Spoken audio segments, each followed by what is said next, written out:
WhatsApp గ్రూపుల్లో APK ఫైల్స్తో cyber నేరగాళ్లు రెచ్చిపోతున్నారు. ఇటీవల రాష్ట్ర మంత్రుల వాట్సాప్ గ్రూపులపై దాడి చేశారు. Deputy CM group, media coordination గ్రూపులు సహా మంత్రుల అధికారిక కమ్యూనికేషన్ గ్రూపులను టార్గెట్ చేశారు. Fake SBI KYC APK files పంపి బ్యాంక్ అకౌంట్ల నుంచి డబ్బులు కొట్టేశారు సైబర్ నేరగాళ్లు.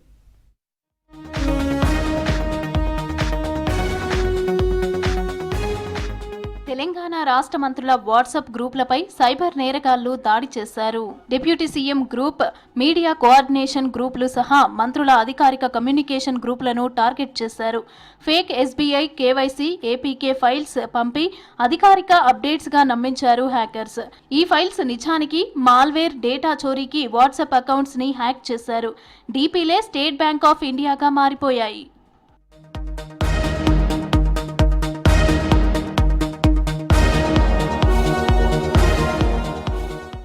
తెలంగాణ రాష్ట్ర మంత్రుల మీడియా వాట్సాప్ గ్రూపుల హ్యాకింగ్ కలకలం రేపింది.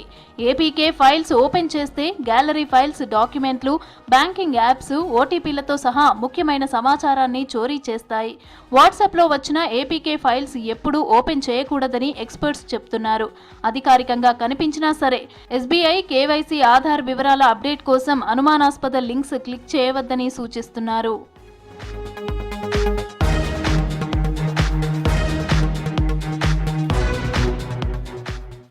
వాట్సాప్ గ్రూప్లో వచ్చిన ఏపీకే ఫైల్స్ పై అప్రమత్తంగా ఉండాల్సిన అవసరం ఉంది. ఎస్బీఐ సహా ఏ బ్యాంకు కూడా వాట్సాప్ ద్వారా ఏపీకే ఫైల్స్ పంపదని గుర్తుంచుకోవాలి.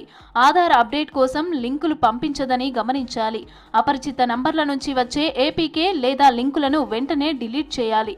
వాట్సాప్లో వచ్చిన ఎస్బీఐ, కేవైసీ, ఆధార్ అప్డేట్ మెసేజ్లను డిలీట్ చేయాలి.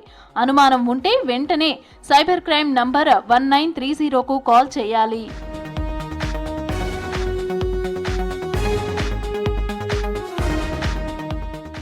ఎస్బీఐ సహా పలు బ్యాంకుల యాప్లు కేవలం Google Play Store, App Store నుంచి మాత్రమే డౌన్లోడ్ చేసుకోవాలంటున్నారు. మీ ట్రాన్సాక్షన్ పెండింగ్లో ఉంది, ఆధార్ నాట్ అప్డేట్ లాంటి మెసేజ్లను ఇగ్నోర్ చేయాలంటున్నారు నిపుణులు.